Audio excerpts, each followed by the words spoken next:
Chapter number 7, aggregate demands, aggregate supply and related concepts. So 7 is a very most important chapter. What is the meaning of the concept of aggregate demand? So aggregate demand means कि sum of the total expenditure, जो भी total expenditure है किसके, people के, और वो किसके पीछे कर रहे हैं, फॉर गुड्स एंड सर्विसेज के पीछे। ये गुड्स एंड सर्विस प्रोड्यूस कहाँ पे हो रही है, so in economy at a different level of income is known as the aggregate demand. So AD is the sum total of expenditure that the people plan to incur on purchase of goods and services produced in economy corresponding the different level of income. आपकी different level of incomes है लोगों की, और उस different level पे लोग क्या कर रहे हैं कि total expenditure कर रहे हैं goods and services के पीछे, is known as the aggregate demand. उसको हम लोग क्या बोलेंगे, aggregate demand बोलेंगे. नेक्स्ट है कि भाई concept of aggregate demands, sorry, behaviour of AD. तो सी का मतलब है in terms of the aggregate expenditure, Y का मतलब है इनकम, और आई का मतलब है इन्वेस्टमेंट. अब बहुत ध्यान से सुनना कि कौन से कंपोनेंट्स है एडी के. बेसिकली एडी के दो कंपोनेंट्स है, component close economy and open economy. यानी हम लोग देखने के जाए, so there are two types of economy, one is the close and another is the open economy. So in a closed economy, तो closed economy में two sectors economy and three sectors economy, right? कौन सी economy है, two sectors and three sectors. और two sectors economy में AD equal to, so AD equal to क्या है कि भाई AD equal to C plus I, consumption plus investment expenditure. अब ये जो कंजम्पशन है टू सेक्टर्स इकोनॉमी में, जो कंजम्पशन जो है वो है हाउस होल्ड कंजम्पशन. कौन सा कंजम्पशन है, हाउस होल्ड कंजम्पशन. सो यहाँ पे total expenditure incur by household on purchase of goods and services during an accounting year. Generally consumption expenditure जो है वो किसको इन्फ्लुएंस करता है, influence by the level of disposable income. If आपकी disposable income ज्यादा होगी तो सीधी सी बात है कि आपका कंजम्पशन एक्सपेंडिचर भी क्या होगा, ज्यादा ही होगा, एंड वाइस वर्सा वाली सिचुएशन हो सकती है. नेक्स्ट जो है investment expenditure. Generally investment expenditure is done by the private firms. Okay, अब वो किसके पीछे करते हैं कि भाई कैपिटल गुड्स के पीछे करती है. सो यहाँ पे कैपिटल गुड्स में कौन से दो गुड्स, एक तो स्टॉक एंड दूसरा है कि फिजिकल कैपिटल. ये दोनों जो फिजिकल कैपिटल में मशीनरी, इक्विपमेंट, बिल्डिंग, ये सारी चीजें आ जाएगी. Okay, for simplicity it is assumed in our study investment expenditure is also known as autonomous expenditure. Yani autonomous, there are two types of investment expenditure we will study in chapter number 8, right? So autonomous expenditure is generally done by the government. So this type of expenditure जो है वो always government करती है, right. और आपकी income कितनी भी increase हो लेकिन आपका जो इन्वेस्टमेंट लेवल जो होगा वो फिक्स ही होगा, उसमें कोई चेंज नहीं आएगा. So this type of expenditure is known as the autonomous expenditure. Autonomous expenditure का मतलब ये होता है कि आपकी इनकम कितनी भी इंक्रीज हो जाए लेकिन आपका जो एक्सपेंडिचर जो है वो क्या रहेगा, फिक्स ही रहेगा, उसमें कोई चेंज नहीं आएगा. कि गवर्नमेंट एक्सपेंडिचर, गवर्नमेंट ने सोचा कि भाई एवरी ईयर एजुकेशन के पीछे मैं 100 करोड़ ही डालूंगा. हमारी इकोनॉमी 10, 20 या 40 ट्रिलियन क्यों ना हो जाए, लेकिन एवरी ईयर हम लोग एजुकेशन के पीछे ओनली एंड ओनली 500 CR ही एक्सपेंडिचर करते हैं. So this type of expenditure, this type of investment is known as the autonomous investment. फिर उसके बाद जो है कि भाई यहाँ पे three sectors economy. So in a three sectors economy AD equal to C plus I plus G. C that means the consumption expenditure, I that means the investment expenditure, and G that means the government expenditure. तो हमने consumption investment already देख लिया, government expenditure. Generally government expenditure जो है वो like consumer goods और capital goods दोनों के पीछे करती है. सो गवर्नमेंट एक्सपेंडिचर जो है it's a kind of the investment expenditure भी, as well as investment expenditure भी होता है. यहाँ पे गवर्नमेंट एक्सपेंडिचर में कौन सी चीज आती है, तो गवर्नमेंट एक्सपेंडिचर में लॉ एंड ऑर्डर आता है, एजुकेशन आता है, हेल्थ आती है, ट्रांसपोर्ट आता है, डिफेंस आती है. सो ये जो सारी चीजें हैं जो गवर्नमेंट एक्सपेंडिचर में आती है. इन्वेस्टमेंट एक्सपेंडिचर में क्या आएगा कि गवर्नमेंट ने रोड बना दिया, पावर हाउस बना दिया, पावर प्लांट बना दिया, या हाईवे बना दिया, या डैम बना दिया, या ब्रिज बना दिया. This type of expenditure is known as the investment expenditure. So investment expenditure is known as the, हम लोग इसको कैपिटल एक्सपेंडिचर भी बोल सकते हैं, और law and order, education, health, transport, defence, ये जो सारे expenditure consumer goods related expenditure है. सो गवर्नमेंट दो टाइप की एक्सपेंडिचर करती है, consumer as well as capital. Next उसके बाद जो है कि भाई ओपन इकोनॉमी. तो ओपन इकोनॉमी में क्या है, consumption expenditure plus investment expenditure plus government expenditure plus net export. So net export का मतलब है एक्सपोर्ट माइनस इंपोर्ट. एक्सपोर्ट में से आप इंपोर्ट माइनस करते हो तो वो आपका क्या रहेगा, नेट एक्सपोर्ट रहेगा. हाँ, तो ओपन इकोनॉमी का मतलब ये होता है aggregate demand equal to C plus I plus G plus X minus M. Two sectors के लिए AD equal to C plus I. ये किसका है, for a two sector. AD equal to C plus I plus G. तो ये किसका है, क्योंकि उसमें इन्वेस्टमेंट एक्सपेंडिचर भी आ रहा है, उसमें कंजम्पशन एक्सपेंडिचर भी आ रहा है, उसमें इनकम भी आ रही है. तो like it's total about the overall economy की बात थी. नेक्स्ट उसके बाद है concept of aggregate supply. So what is the meaning of aggregate supply. Aggregate supply का मतलब ये होता है it's refers the total quantity of the goods and services produced by all the producer in an economy during the year. So as a refers the total quantity, जितनी भी quantity है हमारी goods and service की produce जो हम लोग करें by all the producer in an economy और during the year is known as the aggregate supply. Okay, total quantity of the goods and services produced by all the producer. Economy में जितने भी producer है वो सारे producer क्या कर रहे हैं कि वो सारे प्रोड्यूसर ये गुड्स एंड सर्विसेज जो है वो क्या कर रहे हैं कि वो सारे producer goods and service produce कर रहे हैं, is known as the aggregate supply. So AS refers only to plant productions, okay, और desired output during the given time period. यानी plant productions, plant that means उसको हम लोग बोलते हैं एक्स आंट इन्वेस्टमेंट, और एक्चुअल को बोलते हैं ex post investment. Okay, so ex ante supply और एक्सपोज सप्लाई भी बोल सकते हैं. एक्स आंट का मतलब होता है कि आप कितना प्लान कर रहे हो, कि भाई मैं इस साल 95% लाने का मैं टारगेट रख रहा हूं, this is known as the ex plan. लेकिन मान लो कि एक्चुअल आपके आए 75, तो this is known as the exposed. उसका मतलब है एक्चुअल इन्वेस्टमेंट. अब मान ले कि एक सिंपल सी बात है, what is the meaning of ex ante, right. Ex ante का मतलब तूने प्लान किया 95. पोस्ट का मतलब ये होता है कि तेरे आए 75. टारगेट करते हैं वो एक्स आंट, और जो प्लान करते हैं वो एक्सपोस्ट. यहां पे एक और बात है कि भाई आपका जो एएस जो यहाँ पे प्राइस इज कांस्टेंट है. So AS always it is identical with the flow of income during the accounting year. तो आपके पास यहाँ पे हम लोग ऐसा अजम्पशन करें कि आपके पास जितना पैसा है उतना ही आप सप्लाई कर रहे हो. मान लो कि आपके पास पैसा 0 है तो सप्लाई भी आपका 0 है. आपके पास पैसा 20 है तो सप्लाई भी 20. आपके पास पैसा 40 तो सप्लाई 40, 60, 80, 100, 120 और 120, राइट. तो ऑलवेज एक बात ध्यान रखना, एएस ओरिजिन से शुरू होता है और 45 डिग्री से शुरू होता है.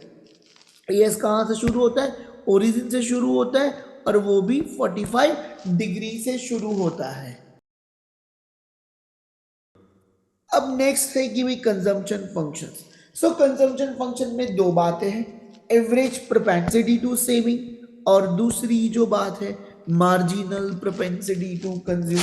Okay, so what is the meaning of the consumption function. तो जनरली कंजम्पशन फंक्शन का मतलब ये होता है, so there is a functional relationship between consumption and income, कि भाई आपकी कंजम्पशन एंड इनकम के बीच में फंक्शनल रिलेशनशिप्स क्या है, यानी आपका जितना कंजम्पशन होगा उतनी ही आपकी इनकम होगी, राइट? ओके, और उसमें से भी ऐसा हो सकता है कि कंजम्पशन आपका कम हो और आपकी इनकम क्या हो, ज्यादा हो। सो रिमेनिंग पोर्शन जो बचेगा वो किस में जाएगा, सेविंग्स में जाएगा। सो अकॉर्डिंग टू केन्स इस कंजम्पशन फंक्शन को लॉ ऑफ कंजम्पशन फंक्शंस भी बोलते हैं। So as per this Keynes का मतलब कहना ये है कि आप एक साइकोलॉजिकल है कि भैया आपकी इनकम इंक्रीज होती है तो कंजम्पशन भी यहाँ पे क्या होता है कि कंजम्पशन भी यहाँ पे इंक्रीज होते हैं। बट लेटर ऑन क्या होता है कि कंजम्पशन इंक्रीज होता है लेकिन इनकम जितना नहीं। से फॉर एग्जांपल कि भाई यहाँ पे देखो कि आपकी इनकम जीरो है और एट दैट टाइम आपकी कंजम्पशन है। अब आप यहाँ पे सोचो कि सर इनकम जीरो है तो कंजम्पशन कैसे होगा।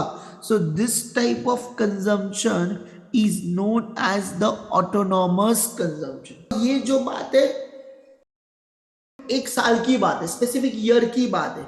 अब 2020 में काफी सारे ऐसे लोग थे जिनके पास लाइक पैसा नहीं था लेकिन अपनी सेविंग्स कर रहे थे, तो वो at that time income zero थी लेकिन कंजम्पशन था।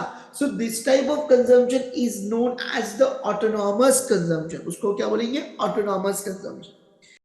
जैसे इनकम इंक्रीज होती है आपकी कंजम्पशन भी बढ़ती है। एक लेवल ऐसा आएगा कि भाई इनकम इक्वल टू क्या हो जाएगा, कंजम्पशन। क्या होगा, income equal to consumption. And then after income तो बढ़ेगी लेकिन कंजम्पशन भी बढ़ेगा लेकिन इतना नहीं बढ़ेगा, तो सर्टेन परसेंट किस में जाएगा, सेविंग्स में जाएगा।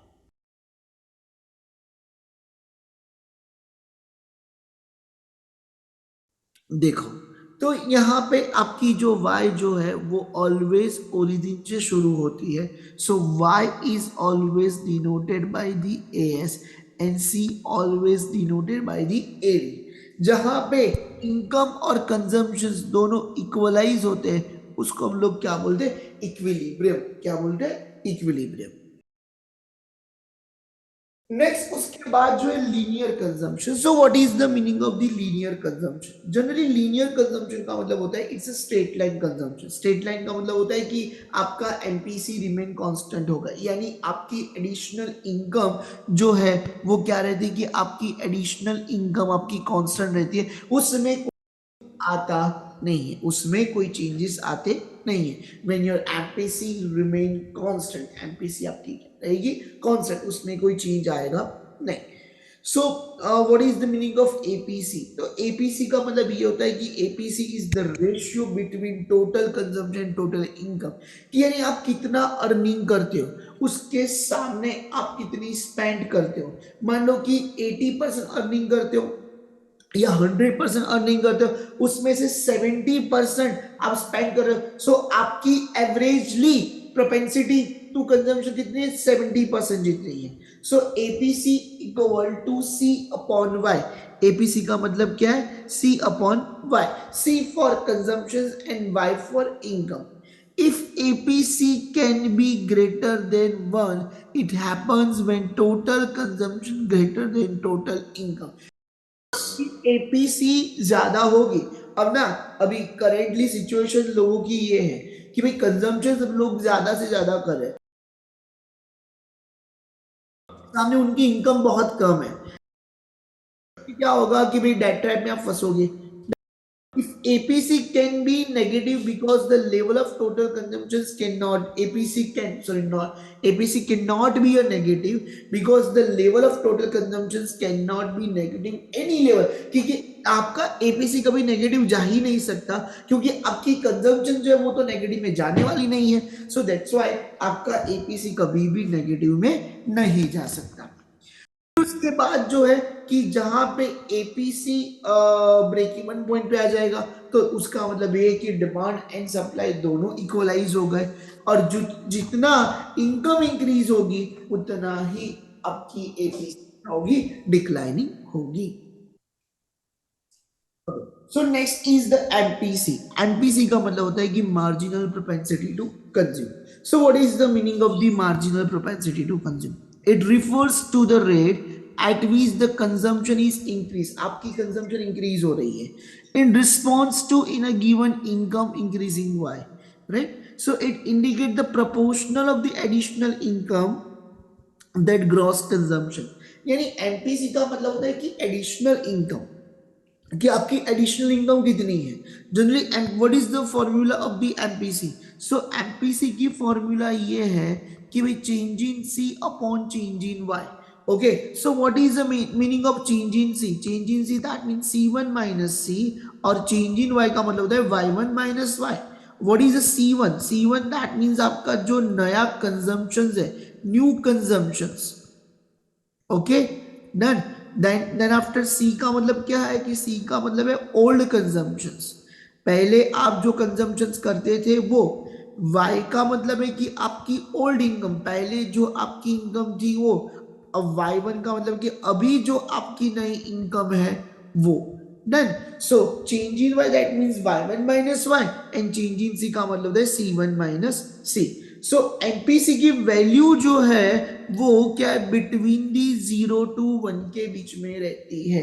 एमपीसी की वैल्यू किसके बीच में रहती है? बिटवीन दी 0 to 1 के बीच में रहती है। So if the entire additional income is consume, that means changing as is 0, then MPC 1. And if entire additional income is saved, तो changing C is 0, तो MPC आपका 0 होगा। तो ये जो क्वेश्चन वन लाइनर में आ सकता है, MPC varies between 0 to 1। MPC जो है वो 0 to 1 के बीच में आएगा। okay. यहाँ पे एक और क्वेश्चन, कभी कभी ना ऐसा भी पेपर आ जाए कि डेवलप्ड कंट्री का एमपीसी क्या 0 to 1 के बीच में होगा, या डेवलप डेवलपिंग कंट्री का एमपीसी 0 to 1 के बीच में होगा? डेवलप्ड कंट्री का एमपीसी 0 to 1 के बीच में होगा, या डेवलपिंग कंट्री का एमपीसी 0 to 1 के बीच में होगा, या ऐसा भी हो सकता है कि मोर देन 1 या लेस देन 1 भी हो सकता है।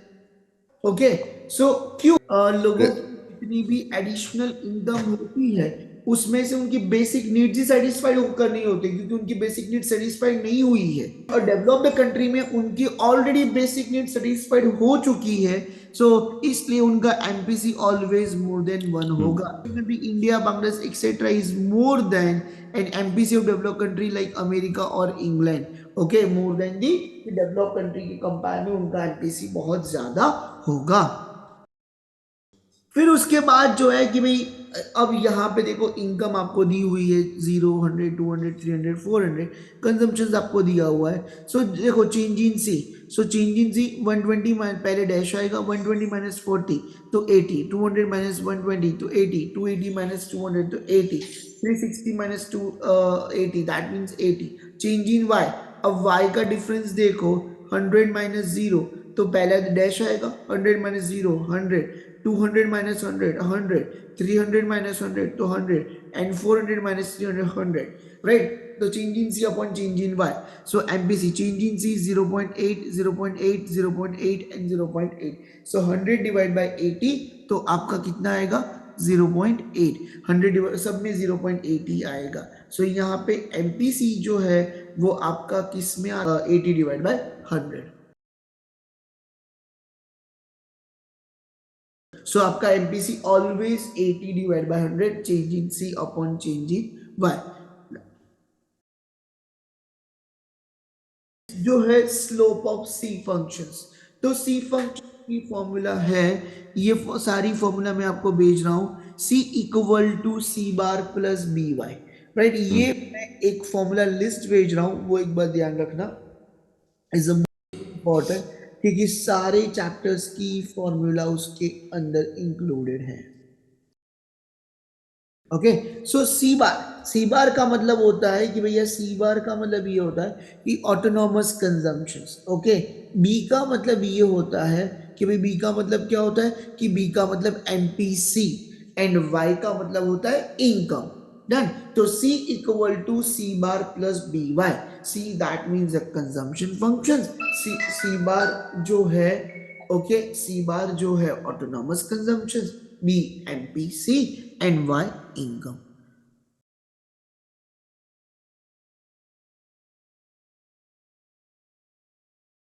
Equal to C bar plus BY. Okay. Consumption. Next is saving function. There is a functional relation between s and y called the saving functions.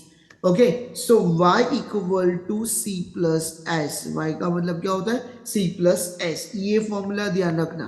Y equal to c plus s. Consumption plus saving. So y का मतलब होता है 0, 50, 100, 150. c का मतलब होता है कि जब इनकम आपकी जीरो होती है तो बट ऑब्वियसली सेविंग्स आपकी नेगेटिव में जाती है. Okay, then -10, 0 and +10. डन. अब जब यहाँ पे देखो कि यहाँ पे आपकी सेविंग ऑलवेज नेगेटिव में जाएगी, सो यहाँ पे s इक्वल टू क्या होगा कि भाई s y equal to c होगा. इस पे क्या होगा? y equal to c means आपकी जीरो हो जाएगी. सो पोर्शन जो वो आपके लिए डिस सेविंग है, ये वाला आपका ब्रेक इवन पॉइंट, और ये आपके लिए कौन सी सेविंग होगी? पॉजिटिव सेविंग्स होगी. नेक्स्ट सेविंग फंक्शंस के दो कंपोनेंट है, एक है APS average propensity to saving और दूसरा जो है MPS marginal propensity to saving. So APS that means S upon Y और एमपीएस का मतलब है change in S upon change in Y. क्या है? Change in S upon change in Y. Say for example, your income is 0, 100, 200, 300, 400. Your consumption is 40, 120, 200, 280, 360. आपको savings यानी -40, -20, 0, 20 and 40. APS S upon Y पहले dash. Then after -20 upon 100. So कितना होगा? 0.20 होगा. 20 divided by 300 तो 0.067. 40 divided by 400 तो 0.10. so APS always क्या आएगा? S upon Y. so what is the meaning of MPS? MPS that means additional saving. आप कितना additional earning करते हो, जैसे आप कितनी additional saving करते हो, तो change in S upon change in Y. What is the formula of change in S? S1 minus S. तो what is your S1? S1 का मतलब होता है कि आप चेंज इन वाई ऑलरेडी हमने करवा दिया Y1 माइनस वाई. चलो, फिर नेक्स्ट जो है कि भाई एपीएस. तो एपीएस जो है वो क्या हो रहा है कि APS can never be a one और मोर देन वन, क्योंकि आपकी सेविंग इंक्रीज होगी तो बट ऑब्वियस है कि वन से यहाँ पे ज्यादा होगी. A saving can never be equal to more than national income. Saving कभी भी ऐसा नहीं होती, जितनी इनकम है उतना ही आपका एक्सपेंडिचर है. APS can be zero as saving zero, के एट दैट टाइम आपकी इनकम और consumption both are equal is known as the break even point. APS can be negative less than one initial level पे because आपकी income कम थी और consumption यहाँ पे ज्यादा था. APS rise with increasing income, reason being that कि अब later on break even point के बाद आपका इनकम ज्यादा है और कंजम्पशन लेवल आपका क्या है? कम है. हाँ, आपकी सेविंग्स हो रही है. ओके, तो ए जो है वो क्या हो रहा है? इंक्रीज हो रहा है. एमटीएस का मतलब होता है कि is the ratio between additional saving and additional income. Okay, आपकी कितनी एडिशनल सेविंग है? So what is the formula of the MPS? Change in S upon change in Y. Okay, so next जो है सेविंग फंक्शन. तो saving function कौन सा है? S equal to minus C bar. Minus C bar क्या indicate करता है? Value of S. One minus B का मतलब क्या होता है? एमपीएस. और वाई का मतलब क्या होता है? इनकम.